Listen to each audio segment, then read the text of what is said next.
6 खासदार शिवसेनेसोबत आल्यानंतर अमित भाईंना सदिच्छा भेट म्हणून आम्ही त्यांचे आशीर्वाद घ्यायला गेलो होतो आणि त्याचबरोबर या खासदारांच्या मतदार क्षेत्रातल्या विकास कामांचे काही प्रस्ताव, काही पत्र देखील या ठिकाणी दिलेली आहेत आणि त्यामध्ये अनेक प्रश्न असतील, सिंचनाचे असतील, मराठवाडा, कृष्णा मराठवाडा सिंचन प्रकल्प असेल, रेल्वेचे काही प्रश्न असतील, त्याचबरोबर रस्त्यांचे काही प्रश्न असतील आणि काही वेगवेगळ्या प्रकारचे प्रत्येकाच्या मतदारसंघातले विषय होते आणि सर्व विषय कृषी विभागाचे काही प्रस्ताव होते, पंतप्रधान आवास योजनेतले काही होते, नगरविकास विभागातले जिथे नगरपालिका महापालिका आहेत त्यांचे विषय होते, ग्रामविकासाचे देखील होते, त्याचबरोबर जे मनरेगा जीरामजी चे गावातल्या ज्या सुविधा असतात त्याबद्दल देखील मी अगदी तुम्हाला डिटेलमध्ये सांगत नाही, परंतु एकंदरीत प्रत्येकाच्या मतदारसंघातले विकासाचे विषय तिथे त्याची पत्रही आदरणीय गृहमंत्री अमित भाईंना दिली आणि त्याच्याबद्दल सविस्तर चर्चाही झाली आणि सकारात्मक चर्चा झाली आणि अमित भाईंनी सांगितलं देखील की पार्लमेंट सेशनमध्ये संबंधित मंत्र्यांना बोलवून, आमच्या खासदारांना बोलवून खासदार डॉक्टर श्रीकांत शिंदे आणि हे मिळून त्याचं कॉर्डिनेट करतील आणि त्यांच्या प्रश्नांना न्याय मिळेल अशी अतिशय साधक बाधक पॉझिटिव्ह चर्चा झाली आणि चांगली चर्चा झाली. कारण शेवटी जे खासदार सोबत आलेले आहेत त्यांच्या मतदारसंघामध्ये जनतेला न्याय देण्याचं काम त्यांना करायचं आहे आणि तसा शब्द मी देखील त्यांना दिला आणि अमित भाईंनी देखील अतिशय पॉझिटिव्ह या बाबतीमध्ये भूमिका घेतली. श्रीकांतजी यांच्याकडे आता समन्वयाची जबाबदारी असेल, यांच्यासाठी कामं दिली होती त्याच्याबद्दल काय सांगा? श्रीकांतजी हे की पॉईंट पर्सन असतील आता या सगळ्या खासदारांसोबत, जुन्या खासदारांचे तुमचे? अमित भाईंनीच स्वतः श्रीकांतला सांगितलं की बाबा तू हे जे काय कम्युनिकेशन आणि कोऑर्डिनेशन जे आहे या आपल्या शिवसेनेच्या 6 खासदारांच्या बरोबर, अगोदरच्या 7 खासदारांच्या बरोबर ठेवून म्हणजे सोपं आहे ना, ते काम सोपं काम होईल आणि त्यांचे प्रस्ताव मार्गी लागतील. केंद्रीय मंत्रिमंडळ विस्ताराबद्दल चर्चा झाली का काल अमित शहांबरोबर? या काय कालच्या बैठकीमध्ये या खासदारांच्या सूचना, विकासाच्या प्रकल्पांच्या बाबतीमध्ये अतिशय साधक बाधक चर्चा अति खेळीमेळीच्या वातावरणात झाली. केंद्रीय मंत्रिमंडळाच्या बाबतीमध्ये कुठलीही चर्चा कालच्या बैठकीत नव्हती. मुद्द्यावरती हे तुमच्या सगळे सोबत आले, त्यांचा शब्द तुमच्या शब्दावरती आले आणि कोणकोणती साधारण मुद्दे होते की जे पूर्ण होतील, भविष्यामध्ये पाहायला मिळतील, मतदारांना बदल घडेल का? मी तुम्हाला सांगतो, मी म्हणून तर स्वतः आलो, स्वतः या ठिकाणी अमित भाईंना शुभेच्छाही सदिच्छाही भेट होती आणि विकास कामं होती. काही मतदारसंघात तर नगर विकास विभागाच्या, सामाजिक न्याय विभागाच्या माध्यमातून कामही सुरू झालेत, म्हणजे कामही सुरू झाले, GR निघाले आणि इतर जे काही विभाग आहेत त्या माध्यमातून देखील कामं होतील आणि पाठपुरावा जो आहे याचा खासदार डॉक्टर श्रीकांत शिंदे करतील आणि दिल्लीच्या पातळीवर पाठपुरावा करणं सोपं होईल. महाराष्ट्राच्या पातळीवर मी आहेच.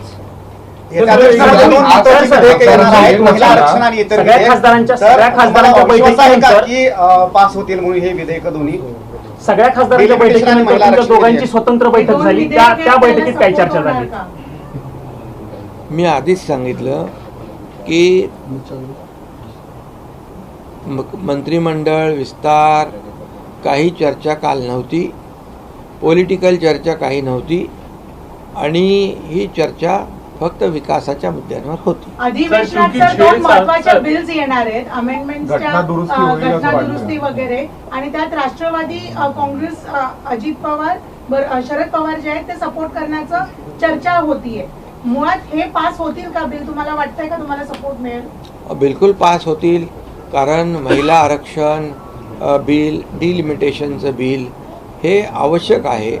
कारण आपण पाहिलं की आता मतदारसंघ 20-25 लाखाचे लोकसभेचे मतदारसंघ आहेत आणि एवढे मोठ्या मतदारसंघामध्ये विकास कामं पोहोचवणं देखील अतिशय कठीण काम आहे आणि म्हणून डिलिमिटेशनमुळे त्या भागातल्या जनतेला न्याय मिळू शकतो.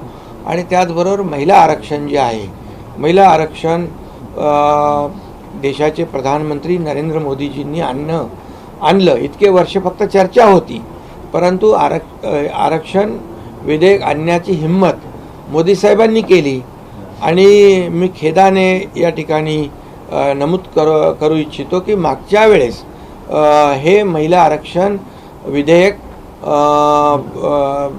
विरोधी पक्षाने हाणून पाडलं, रद्द केलं आणि त्याचा भुगताना त्यांना पश्चिम बंगालच्या निवडणुकीमध्ये भोगावा लागला. त्यामुळे आता कुठेतरी उपरती आली असेल, सद्बुद्धी आली असेल तर चांगली गोष्ट आहे आणि सर्वांनीच महिला आरक्षणाला सपोर्ट केला पाहिजे. शेवटी महिला लाडक्या बहिणी ज्या आहेत, लाडकी बहीण महाराष्ट्रामध्ये लाडकी ठरली, लोकप्रिय झाली आणि आपल्याला मी सांगू इच्छितो की या महिला आरक्षणामुळे महिलांना देखील न्याय मिळेल आणि महिला देखील कर्तबगार महिला आहेत आणि त्यांना अधिकार मिळेल आणि खऱ्या अर्थाने विकासाचा जो काही वेग जो आहे त्यांना वाढवता येईल.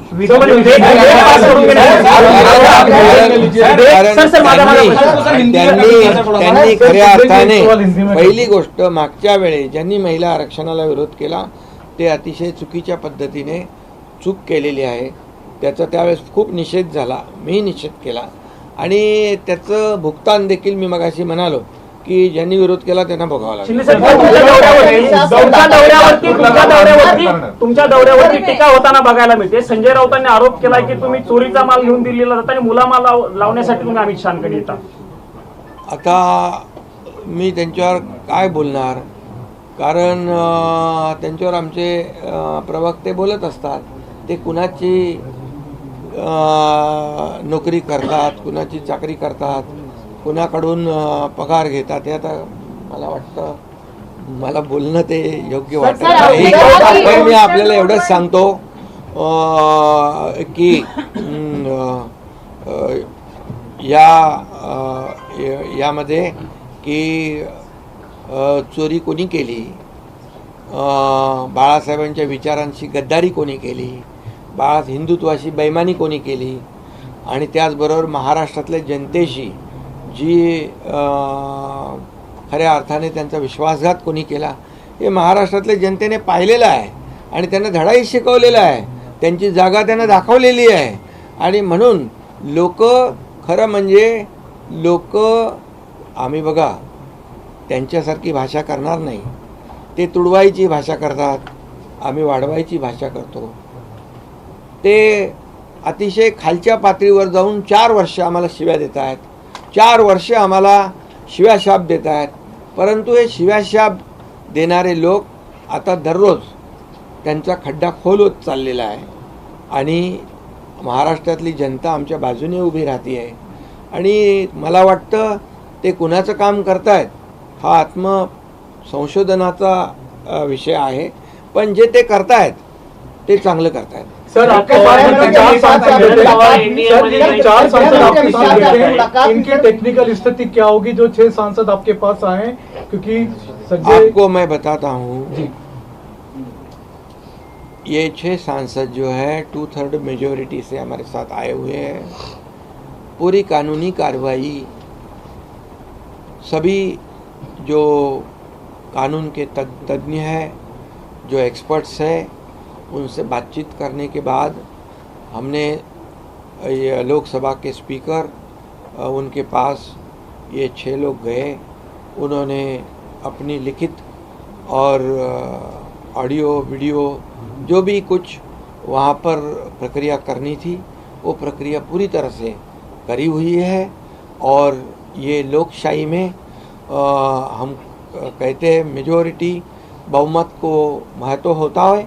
और अभी ये 6 सांसद आने की वजह से यहाँ पर शिवसेना का बहुमत बढ़ चुका है। और ये कानूनी तरीके से संसदीय कार्य प्रणाली के माध्यम से, लेजिस्लेचर कार्य पद्धति के माध्यम से ये पूरी तरह जो है फुल प्रूफ काम हमने किया है। शरद पवार के एमपी भी आपके साथ आ सकते हैं, एनसीपी शरद पवार के एमपी भी आ सकते हैं, ऐसा बोला जा रहा है। सेशन से पहले उन्हें डिसीजन लेना था। हाँ, बिल्कुल लेंगे स्पीकर साहब, बिल्कुल लेंगे, इसमें कोई दो राय नहीं है। क्योंकि हमने जो कानूनी कार्रवाई की है वो पूरी तरह कॉन्स्टिट्यूशन के रूल्स के मुताबिक की हुई है। सर, आपने कहा डिलिमिटेशन बिल जो है वो आप श्योर है कि डिलिमिटेशन बिल जो है वो पास होगा। सुप्रिया सुले ने भी प्रेस कॉन्फ्रेंस की और उनका ये कहना है कि यदि हम बिल देखते हैं, हम पढ़ते हैं बिल और उसके बाद हम देखेंगे, हम उसे समर्थन देंगे। तो आपको लग रहा है कि सुप्रिया सुले की जो पार्टी है वो इस बिल को समर्थन देगी? देखिए, समर्थन देंगी तो अच्छी बात है, उनका स्वागत है। लेकिन मुझे लगता है कि बहुत वो संभ्रम में है। उनको उनकी इंडिया अलायंस जो पूरी तरह गड़बड़ा गई है। इंडिया अलायंस में कोई कुछ बोलता है, कोई कुछ बोलता है, कोई क्या बोलता है। परसों बोला हुआ आज फिर उनको प्रेस कॉन्फ्रेंस लेनी पड़ती है। पिछले समय तो ये 50% वाला मामला था ही।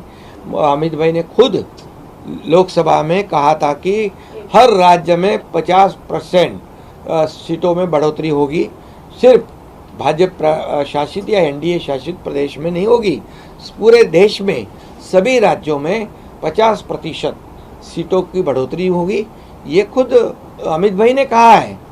तो ये कहाँ से नया मामला उठा के लाए, ये कारण ढूंढ रहे हैं। लेकिन ठीक है, अच्छी बात है।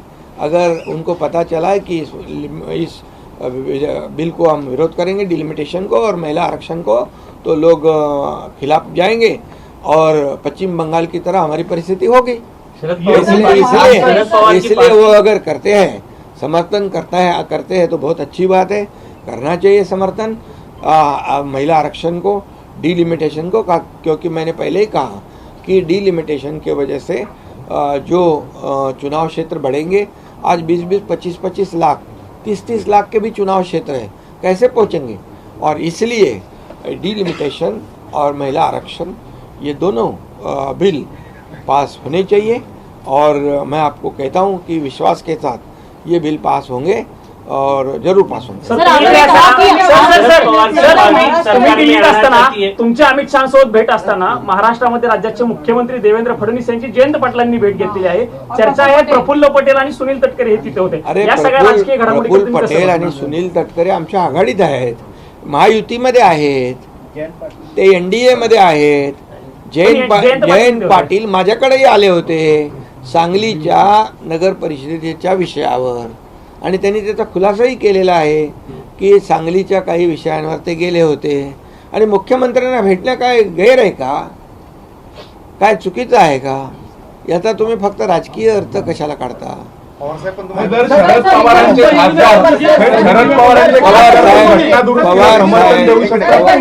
पवार साहेब पण आले होते ज्या दिवशी महाराष्ट्र कर्नाटक सीमावर्ती भागातल्या लोकांची बैठक होती। त्यावेळेस मुख्यमंत्री होते, मी होतो आणि शरद पवार साहेब पण त्या बैठकीला होते। त्यानंतर ते जाताना त्यांना काही त्यांच्या आमदारांशी चर्चा करायची होती, त्यामुळे माझ्या दालनात आले होते। मला कळलं, माझी कॅबिनेट होती, मग मी त्यांना मला कळल्यानंतर पवार साहेब खाली बसलेले आहेत, तर मी येऊन, आमची संस्कृती आहे हो महाराष्ट्राची, शरद पवार साहेब ज्येष्ठ नेते आहेत, ते आले, त्यांना मी स्वागत केलं। ही आमची संस्कृती आहे। आता ज्यांच्याकडे बघा, ज्यांना एकच सांगतो, कशी काय म्हणजे काय होऊ शकत नाही? अरे ती काय दालनं काय आमच्या मालकीची आहेत का? ती ऐका, ते दालनात कोणी नव्हतं, कारण मी कॅबिनेटला होतो। आणि मी एकच सांगतो, ही संस्कृती आहे, परंपरा आहे, आम्ही संस्कृती जपतो। पण काही लोकांना विकृती झालेली आहे, प्रत्येक गोष्टीमध्ये विकृत भाष्य करायचं. अरे ज्या शरद पवारांचं तुम्ही खाता, ज्या शरद पवारांचं गुणगान गाता, त्यांच्या विरोधातच भूमिका घेता. ही कुठली काय इंडिया अलायन्स, ही कुठली महाविकास आघाडी? हे फार गोंधळलेले आहेत, एकदम बिथरलेले आहेत. त्यांना काय बोलतात तेही कळत नाही. त्यांच्या पायाखालची पूर्ण वाळू सरकलेली आहे आणि त्यांचा पराभव जो आहे तो दररोज होतोय. सर वो अप्रोच करेंगे तो आप उन्हें लेंगे, शरद पवारांच्या पक्षाचं एनडीए मध्ये स्वागत करा. शरद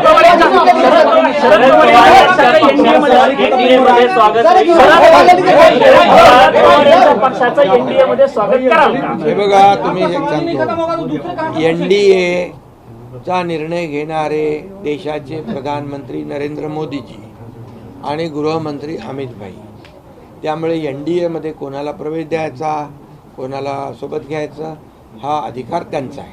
पण साहेब, अलीकडच्या काळात तुमचा पक्ष महाराष्ट्रामध्ये वाढतोय. दिल्ली आए थे, आज दिल्ली आए, आप दिल्ली मौजूद है. वहीं महाराष्ट्र में कई एनसीपी के वरिष्ठ नेता जो शरद पवार के जयंत पाटिल वो मुलाकात करते हैं मुख्यमंत्री से. इसके क्या मायने निकलते हैं सर? अरे मैंने अभी कहा है कि मेरी जानकारी के मुताबिक अपने जयंत पाटिल जी ने मीडिया में भी कहा है कि उनकी कुछ सांगली की जो मुद्दा था उसके बारे में वो मिले. प्रफुल्ल पटेल और तटकरे तो हमारे महायुति के मेंबर है, महायुति के पार्ट है, तो जाएंगे. वो मेरे पास भी आते हैं, मुख्यमंत्री जी के पास भी जाते हैं. जयंत पाटिल भी मेरे पास आए हुए थे, कुछ काम लेके आए थे. क्या इसका मतलब क्या राजनीतिक होती है क्या बात? हर बार कोई मिला तो कोई मिलना ही नहीं चाहिए. शरद पवार जी हमारे इधर आ गए, बोले राजनीतिक बात हो गई. कितने लोगों को पेट दर्द हो गया, कितने लोगों को तो जमाल घोटे जैसा कब तकलीफ हो गया. क्या है ये, क्या है ये आपको अप्रोच करते हैं तो क्या आप वेलकम करेंगे? किसको कौन करता है? हमारे से कोई किसी ने अप्रोच किया नहीं और न मैंने किसको अप्रोच किया. देखिए एनडीए के हम लोग पार्ट है, एनडीए के हम बहुत ही विश्वसनीय घटक है, घटक पक्ष है शिवसेना, जो पिछले कई सालों से साथ में है. लेकिन एनडीए में किसको लेना या जोड़ना ये अधिकार किसका है? ये हमारे आदरणीय देश के प्रधानमंत्री नरेंद्र मोदी जी का है, हमारे गृह मंत्री अमित भाई का है. तो ये जो लोग हैं उसके ऊपर निर्णय लेंगे. सर पार्टी 2/3 बहुमत से नहीं टूटी ये दावा करते हैं संजय राउत और उद्धव ठाकरे. कह रहे कि टेक्निकली जब पार्टी टूटती है तभी पार्टी का डिवीजन होता है. वो तो कोर्ट फैसला करेगा ना, वो सभा स्पीकर फैसला करेंगे ना. स्पीकर जी के पास पूरी तरह प्रक्रिया हो चुकी है और हम कुछ भी जो भी करते हैं फुल प्रूफ करते हैं. इसका आपको अनुभव आया होगा पिछले टाइम का. शरद पवार जी का स्वागत आपने किया था. शरद पवार जी का स्वागत हम कच्चा काम करते नाही, पक्का काम करते. पण सर, तुमच्या पक्षाचे घोडदौड राज्यामध्ये वाढते, त्यामुळं राष्ट्रवादी जी कमजोर पडली तिला ताकद देण्याचं काम भाजप करतंय असं देखील सांगितलं जातंय. अरे बाबा, शेवटी एनडीएची ताकद वाढेल ना, महायुतीची ताकद वाढेल ना. मी त्या इंडिया अलायन्स सारखा पोटदुख्या नाही आहे. राज्यात पण मंत्रिमंडळाचा विस्तार होणार आहे. आता मी तर इकडे आहे, आता मी इकडे आहे, देवेंद्रजी आणि आमची अशी कुठली चर्चा झालेली नाही. त्यामुळे आता तुम्हीच सगळे प्रश्न तुम्हीच विचारता, उत्तरं पण तुम्हीच देता, सगळं तुमचंच चालू आहे. पण हे ऑपरेशन टायगर अडवण्याचा प्रयत्न खूप झाला होता. सर्व खासदारांना वेगवेगळ्या पद्धतीने अडवण्याचा प्रयत्न झाला अनेकांकडून. त्याविषयी काही चर्चा झाली का काल? बघा, तुम्हाला मी सांगतो, उभाटाने आणि महाविकास आघाडीने खूप अडवण्याचा प्रयत्न केला यांनी जाऊ नये म्हणून. आणि त्यामुळे परंतु त्यांनी ठामपणे निर्णय घेतला की विकासासाठी आपल्याला गेलं पाहिजे. त्याने अनुभव घेतला मागचा. अरे त्यावेळेस काही लोक म्हणाले होते एक तरी निवडून आणून दाखवा. मी म्हणालो एक निवडून नाही आला तर मी राजीनामा देईन, शेती करायला निघून जाईल. 60 माणसं निवडून आणले ना. एकनाथ शिंदे ज्याच्या मागं उभा राहतो पूर्ण ताकदीने उभा राहतो. मी आपल्याला म्हणतो की एनडीए मध्ये पण मोदीजी असतील, अमित भाई असतील, इतर नेते असतील, ज्याच्या मागं उभं राहतात ते पूर्ण ताकद, काय म्हणतो त्याला हिंदीमध्ये, चट्टान की तरह आणि त्यामुळे तसाच एकनाथ शिंदे पण ज्याच्या मागे उभा राहतो तो ताकदीने उभा राहतो. तुम लढो हम कपडा संभालते है असं एकनाथ शिंदे करत नाही. सर, पंढरपूरची वारी सुरू आहे. पंढरपूरची वारी सुरू असताना अनेकांकडनं पांडुरंगाकडे साकडं घातलं जातं आणि त्यातले तुमच्या पक्षाचे नेते जास्त पुढे आग्रही असल्याचं बघायला मिळतंय. तुमच्या पक्षातील अनेक नेत्यांनी पांडुरंगाकडे साकडं असं घातलंय की राज्याचं नेतृत्व एकनाथ शिंदे यांनी करावं. शंभूराज देसाई असतील, बच्चू कडू असतील, तुम्हाला मुख्यमंत्री व्हावं अशी त्या सगळ्यांची इच्छा, तुम्ही मुख्यमंत्री व्हावं. आता वेकेन्सी आहे का? सर वेकेन्सी आहे का आता? सर वॅकन्सी तयार केली जाते. अरे बाबा, मी सांगतो, तुम्ही ह्या सगळ्या गोष्टी प्रत्येक कार्यकर्त्याला वाटतं. मी मुख्यमंत्री असतानाही भारतीय जनता पक्षाच्या कार्यकर्त्यांना वाटायचं देवेंद्रजी मुख्यमंत्री झाले पाहिजे. हे साहजिक आहे, कार्यकर्त्यांच्या भावना असतात. पण शेवटी बघा, आमचा अजेंडा जो आहे, आमचा अजेंडा मुख्यमंत्र्याची खुर्ची मिळवणं नाही आहे. आमचा अजेंडा या महाराष्ट्रातल्या जनतेला न्याय मिळाला पाहिजे, या महाराष्ट्राचा विकास झाला पाहिजे. आणि आमची युती जी झालेली आहे, विचारधारांची युती झालेली आहे, ही वैचारिक युती आहे. आम्ही बाळासाहेबांच्या विचारांनी प्रेरित होऊन विचार पुढे नेतोय. त्यामुळे आम्ही कधीही महायुतीमध्ये कधीही असं मला काय मिळेल, तुला काय मिळेल अशा प्रकारची वृत्ती आमची नाही. आम्ही काम करणारे लोक आहोत.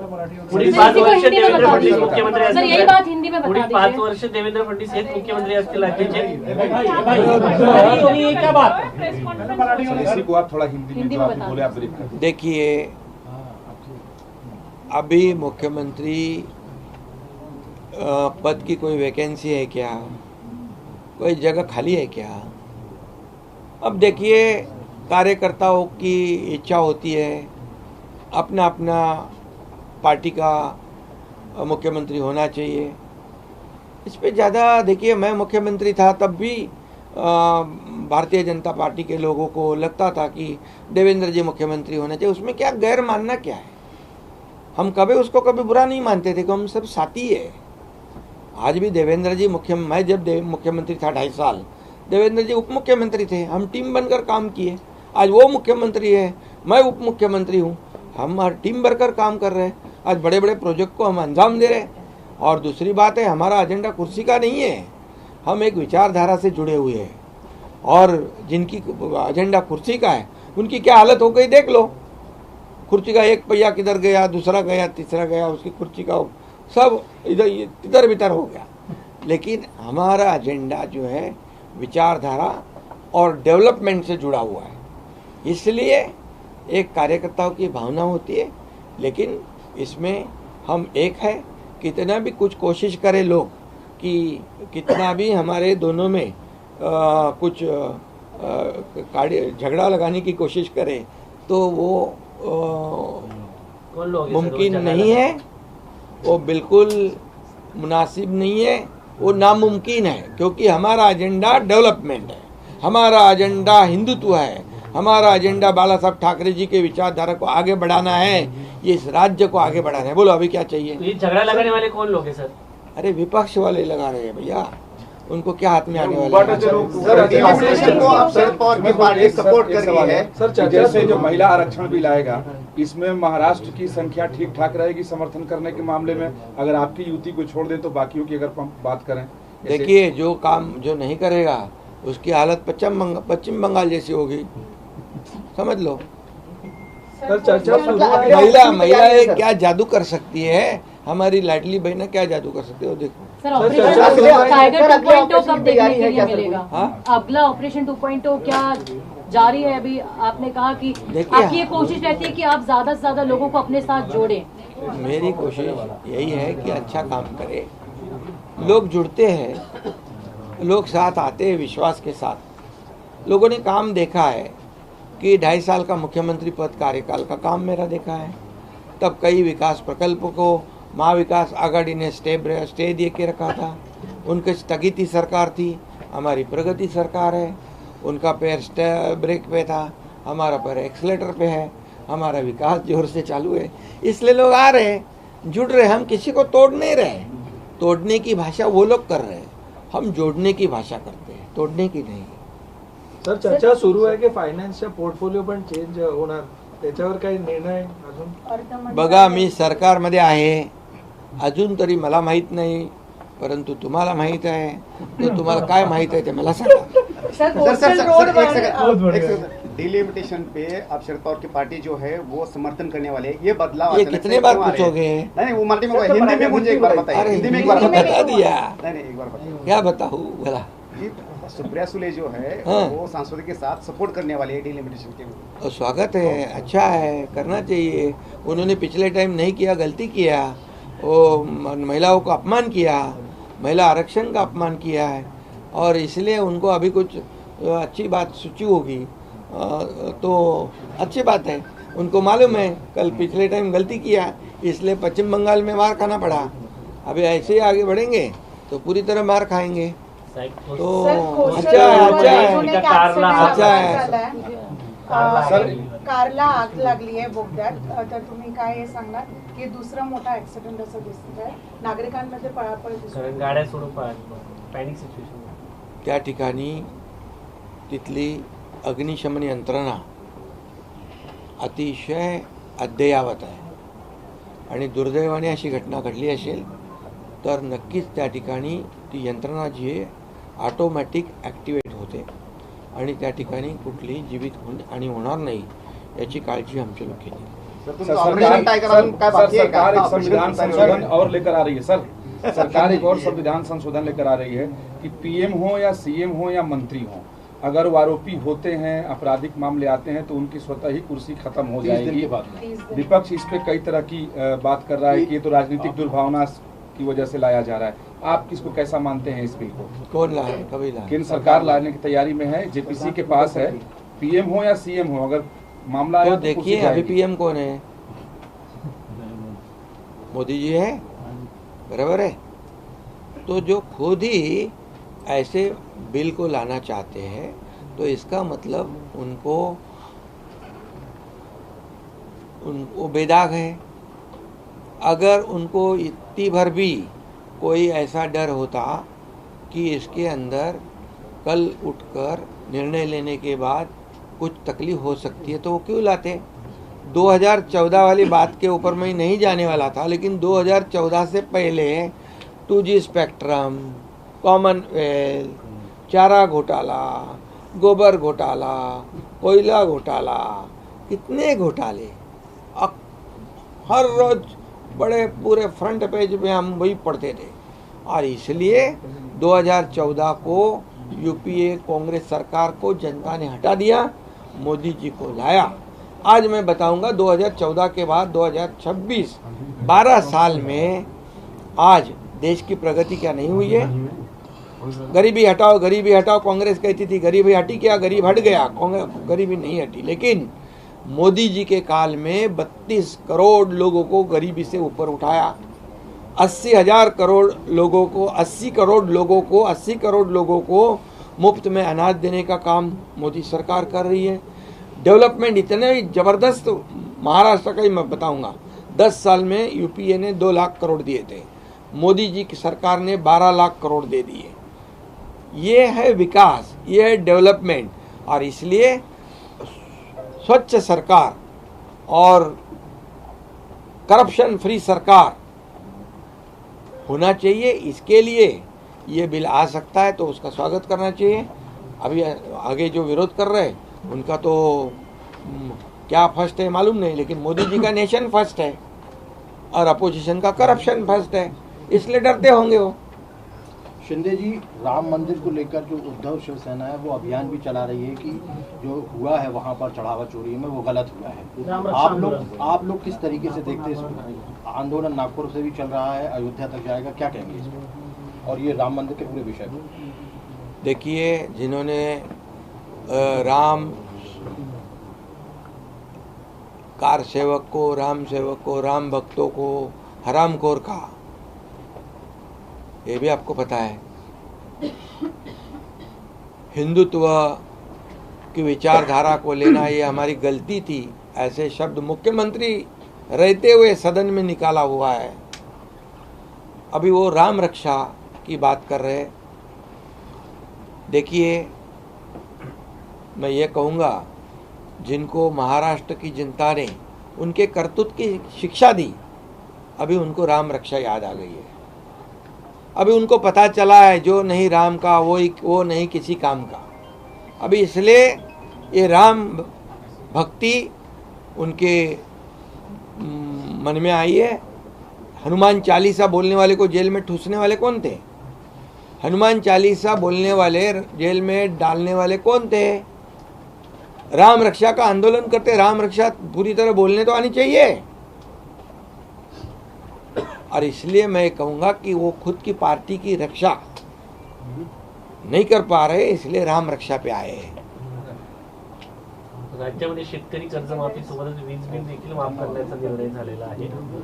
शेतकऱ्यांनी समाधान व्यक्त केलं जातं वेगवेगळ्या ठिकाणी। शेतकऱ्यांचं कर्जमाफी करणार म्हणून 2024च्या निवडणुकीच्या वचननाम्यामध्ये आम्ही वचन दिलं होतं की शेतकऱ्यांची कर्जमाफी करणार आणि ती आम्ही पूर्ण केली। या बजेटमध्ये मुख्यमंत्री महोदयांनी घोषणा केली आणि त्याच्यामध्ये जे काही 50,000ची अट होती तीही काढून टाकली। त्यामुळे शेतकरी हा अन्नदाता आहे, शेतकरी हा आमचा मायबाप आहे आणि म्हणून बळीराजाचा अधिकार, आमच्या सरकारच्या तिजोरीवर पहिला अधिकार बळीराजाचा आहे असं आम्ही नेहमी म्हणतो आणि म्हणून बळीराजासाठी शेतकऱ्यासाठी जे जे काही करावं लागेल ते आम्ही करू। धन्यवाद। थैंक सर 30 सेकंड थोड़ा सा वीडियो बन जाए। अच्छा अरे पीछे हो जाओ भाई साहब, आप लोग पीछे हो जाओ, थोड़ा सा पीछे हो जाओ। अरे एक छिपरा है आपसे सर, थोड़ा सा आज चले जाएंगे राजेश सर दिसत नाही सर, आज चले अभी चले सर एक खड़े होकर हाँ सर, खड़े होकर भी कर दीजिए सर एक ग्रुप फोटो करवा दीजिए। खड़े होकर ग्रुप हो जाएगा।